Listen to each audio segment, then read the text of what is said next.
नमस्कार, स्वागत है आप सभी का अभय न्यूज के 10 अगस्त मंगलवार दोपहर के बुलेटिन में। मैं हूं आपके साथ सिमरन तिवारी।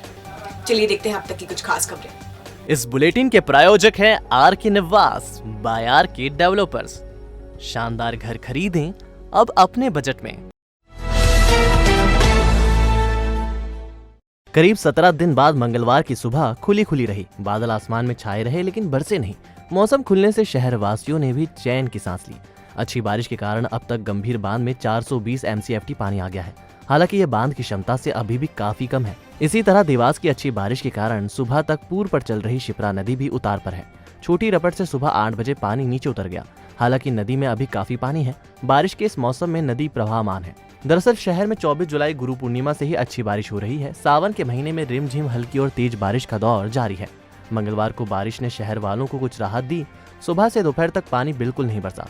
उज्जैन शहर में अब तक 486.8 मिलीमीटर बारिश हो चुकी है। अच्छी बारिश के कारण शिप्रा के सारे बैराज फुल है और नदी में पानी ही पानी है। गंभीर बांध में भी पानी की स्थिति ठीक हो रही है। मंगलवार को दोपहर 12 बजे तक बांध में 420 MCFT पानी आ चुका था। बांध में पानी की आवक जारी।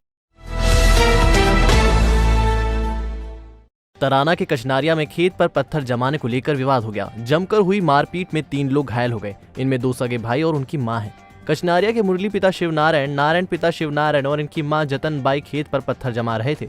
इसी दौरान पड़ोस के खेत के मालिक हुकुमलाल, दूली चंद, प्रेम पिता राधेश्याम, दिनेश पिता राधेश्याम और एक अन्य ने पत्थरों से हमला बोल दिया। हमले में मुरली के सिर, नारायण के हाथ और जतन बाई के पैर में चोट आई है। तीनों को उपचार के लिए जिला अस्पताल में दाखिल कराया गया है। ये पत्थर जमाने के लिए वो घर से आए उदाहरण देने लग गए। हमको मेरी मम्मी को बातें पड़ा। मैंने मेरा भाई छुड़ाने गया तो इनको मारने लग गए। मेरी मम्मी को भी मारा ने, इसको भी मारा ने, मेरे को भी लगी यहाँ अंगूठे में, यहाँ गले में।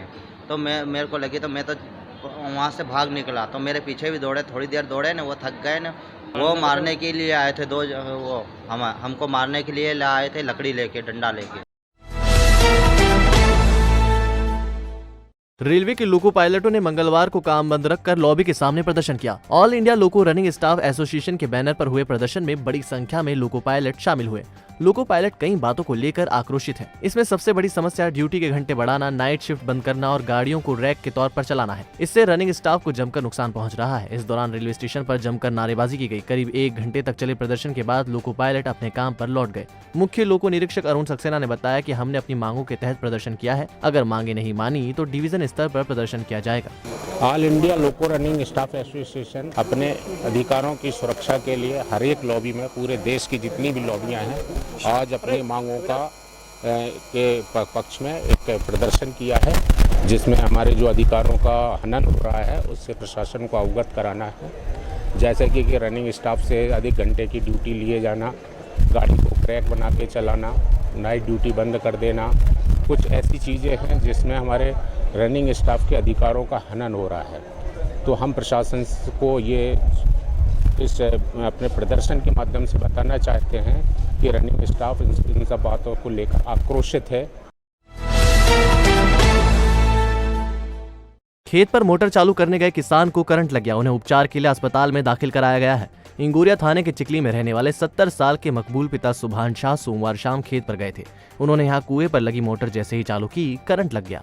मकबूल शाह को अस्पताल में भर्ती कराया गया है। यहाँ उनकी हालत ठीक बताई गई है। गए थे, पानी की तार गिर गया, उसकी वजह से करंट लगा। कल रात 8-9 बजे।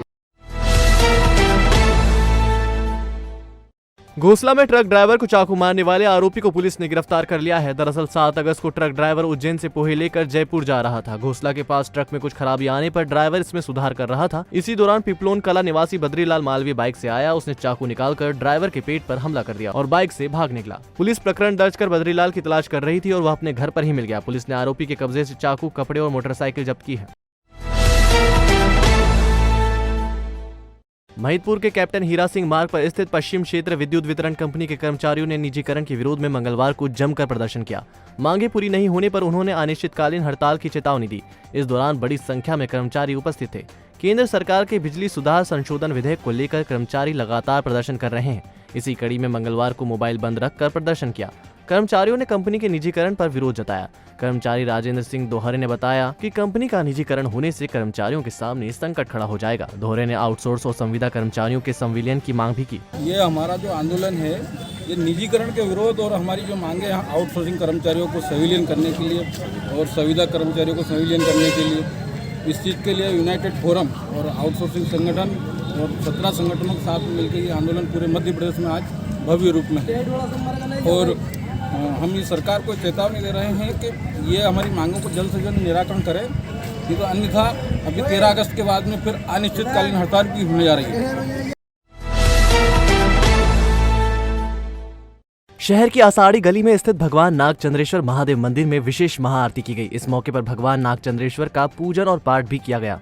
मंदिर समिति के सदस्यों ने बताया कि सोमवार को बड़ी संख्या में लोग दर्शन के लिए पहुंचे। इस दौरान लोगों ने भगवान नागचंद्रेश्वर महादेव को जल चढ़ाया और विशेष आरती की। मंदिर में नागचंद्रेश्वर का विशेष श्रृंगार भी किया गया। इस दौरान महाप्रसादी का वितरण भी किया।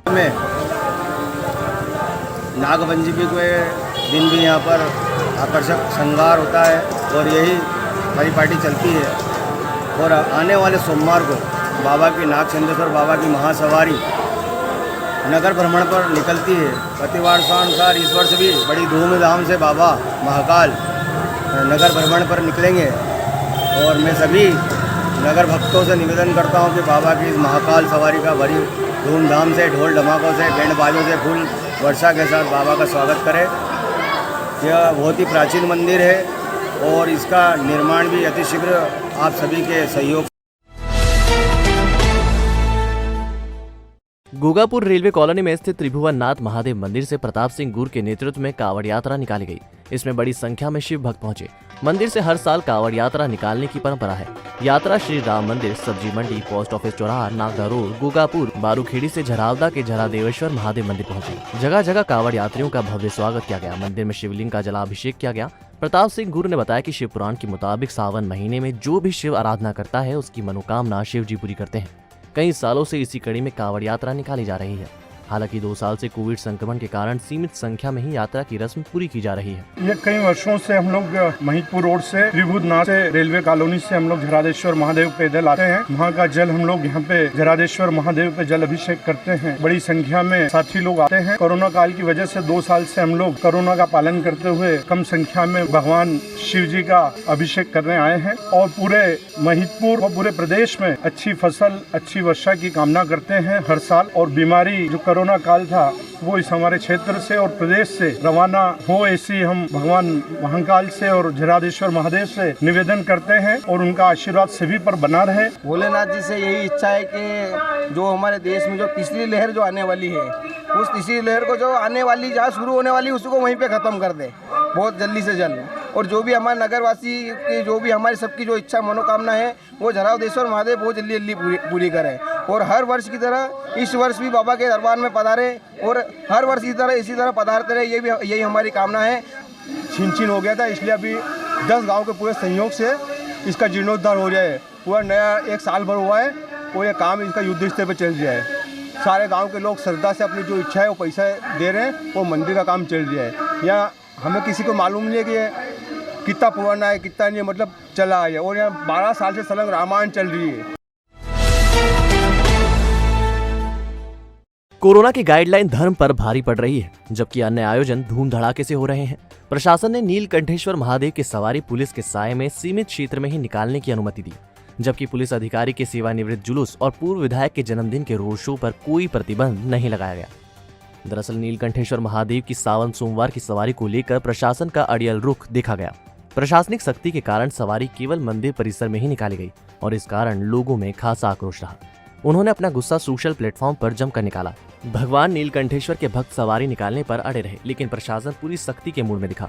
दिन भर गहमा गहमी रही। इसके चलते उज्जैन गए थाना प्रभारी को भी बीच में ही लौटना पड़ा। प्रशासन ने पूरे मंदिर परिसर को छावनी बना दिया। चप्पे चप्पे पर पुलिस बल तैनात रहा। एसडीएम पुरुषोत्तम कुमार, तहसीलदार मधु नायक, थाना प्रभारी रविंद्र यादव भक्तों की मनुहार करते रहे। आखिरकार मंदिर परिसर में ही प्रतीकात्मक सवारी निकालने पर सहमति बनी। मंदिर परिसर में ही पालकी निकाली गई। सावन सोमवार पर निकलने वाली शंकर सवारी के लिए हमने सुबह से प्रयास किया। भक्त लोगों ने मिलकर सारी तैयारी की। प्रशासन ने हमें संकेत परिक्रमा मार्ग की परमिशन भी दे दी थी, पर चूंकि बाद में कुछ हमारे लोगों के बीच में पूरी मंदिर पर ही प्रतीकात्मक रूप से नहीं निकालेंगे, मंदिर में ही पूजा करेंगे। उसके बावजूद प्रशासन से सामंजस्य बैठा के प्रतीकात्मक रूप से सिर्फ मंदिर प्रांगण में कोविड प्रोटोकॉल का ध्यान रखते हुए हमने शंकर सवारी निकालने का आज खास 500 वर्ष की जो परंपरा टूटी है उसके लिए अब आज की तो हम कोई बात नहीं कर सकते, क्योंकि वास्तविक रूप से इस तरह से हम कहीं सामंजस्य नहीं बैठा पाए। पर अगली सवारी के लिए हम कटिबद्ध हैं कि हम सवारी निकालेंगे और प्रशासन ने हमें आश्वासन दिया है कि वो अगली सवारी के लिए हमारा सहयोग करेंगे। तालाब स्थित नीलकंठेश्वर महादेव मंदिर में सावन सोमवार को भक्तों का तांता लगा रहा। तड़के से ही भक्त मंदिर आने लगे थे, जो देर रात तक दर्शन के लिए आते रहे। भक्तों के आवागमन से मंदिर परिसर में दिन भर चहल पहल बनी रही। इस दौरान नीलकंठेश्वर महादेव का भांग से आकर्षक श्रृंगार किया गया। भक्तों में भी सावन सोमवार पर खास उत्साह देखा गया। सुसनेर मेला ग्राउंड क्षेत्र से होकर नीलकंठेश्वर महादेव मंदिर की पुलिया पार करते समय एक 12 वर्षीय किशोर कंठाल नदी में डूब गया। सोमवार शाम करीब 5:30 बजे हुई घटना के बाद मौके पर एसडीआरएफ की टीम पहुंची और बालक की शिनाख्त की। करीब 6 घंटे की मशक्कत के बाद रात करीब 11 बजे बालक का शव निकाला गया। इस दौरान सर्च लाइट एवं नाव की मदद भी ली गई। तो आपने देखी आज की कुछ प्रमुख सुर्खियां। कल फिर मिलेंगे इसी समय। नमस्कार।